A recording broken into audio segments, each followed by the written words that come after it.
Моят дракон. Любимата играчка на момченцето беше едно плюшено драконче. Зелено, с панделки и цветя. То с нея играеше, с нея заспиваше и без нея даже не можеше. Един ден плюшената играчка изчезна. Възрастните, не защото са лоши, а само разумни, преценили, че вече е време детето наистина да порасне. Изхвърлили плюшената играчка, за да отстъпи тя място за нова, по-интересна, страхотна играчка за големи деца. Но детето си искало своето зелено, плюшено драконче.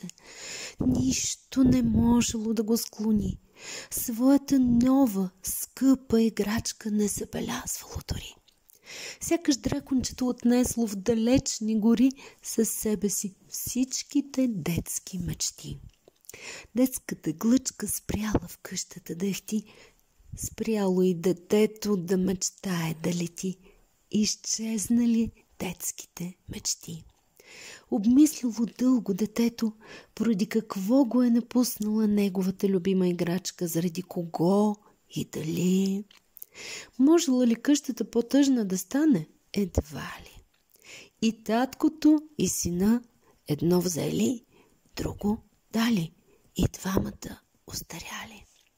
Нощ след нощ детето се будило жално. За баща му положението съвсем не било банално. Нали бил възрастен, мислил реално, трябвало да помисли, нищо не било фатално. Нижели се безсънните нощи, преминавали в протяжни дни. Мислил си таткото, с разум всеки проблем ще реши.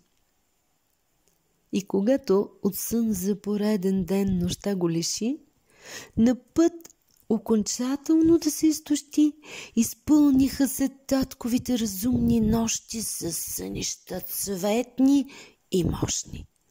Спря да бъде жалък, дари го съня му с безценен подарък, за отмора най-прекрасния залък. Докато в съня си се рее, бащата разбра как тъгата на малкия да разсее.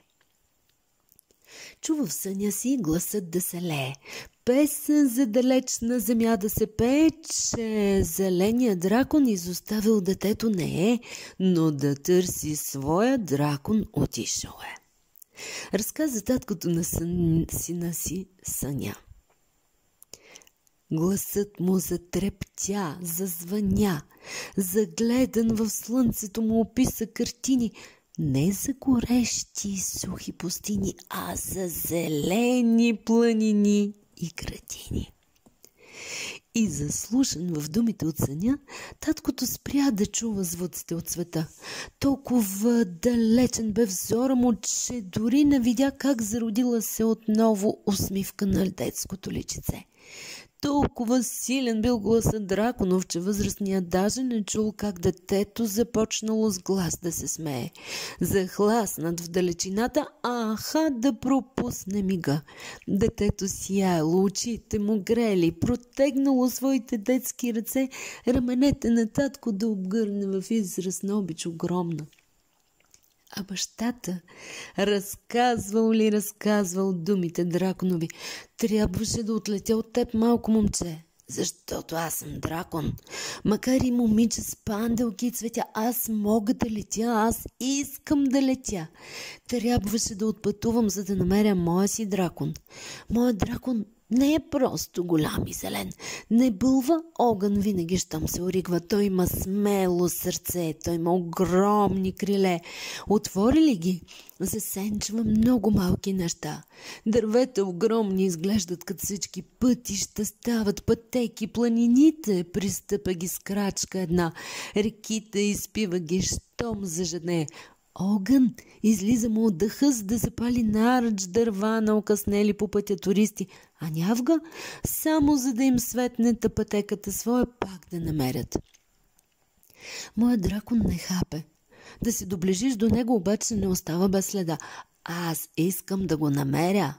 Неговото сърце е част от моето сърце. Неговият дъх допълва моя. Когато той спи, се слива с пейзажа.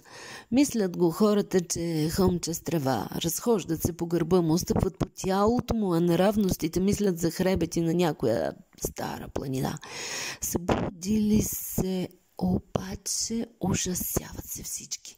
Земята изпод краката им се размества, планината променя релефа си и изведнъж престава да им изглежда красиво зелен и сякаш забравили красотата, в него съзират само красота. Затова хората обичат, когато дракона спи. По-спокойно е някак, всичко е ясно. Да, отдавна познато, бая прозаично и някак досадно, но какво пък по-добре прозаично, отколкото призматично. По-добре познато, отколкото осъзнато. Облякал се в разказа си, бащата с думи нарисува картина, по-красива от всяка друга на света. Пропътува неусетно цялата земя и стигна в безкрая на отдавна забравена широта. Не усети как, спрял е да повтаря думите на дракона от съня и започнал е с свои думи да казва дълбоко стаени свои неща. Не знаеше таткото, че може да има такива красиви места. Не знаеше или беше забравил, че толкова много може да се обходи без да се направи и крачка в света. Забрави да мисли, спря да бъде разумен, откри в себе си отдавна забравеното дете, позволи му да тича, да скача и да прави бели и откри необятни простори. И всичко се случи без нищо да стори. И беше прекрасно, и беше захласно. Сам не усети кога е спрял думите да подбира. И забрави, че на детето говори и сам на себе си заговори. И нищо, че думите възрастни бяха. Детето разбра ги, защото на татко очите пак засияха.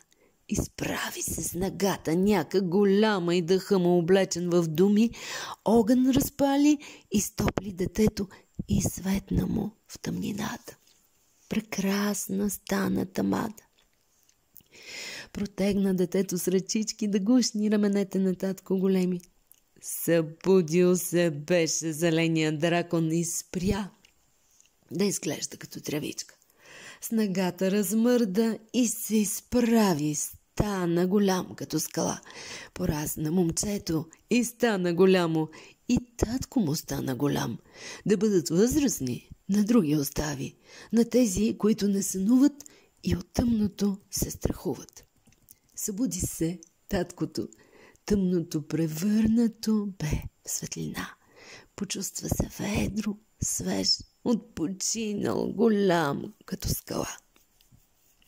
Поразна момчето, стана голямо, станаха двама големи и силни със смели сърца.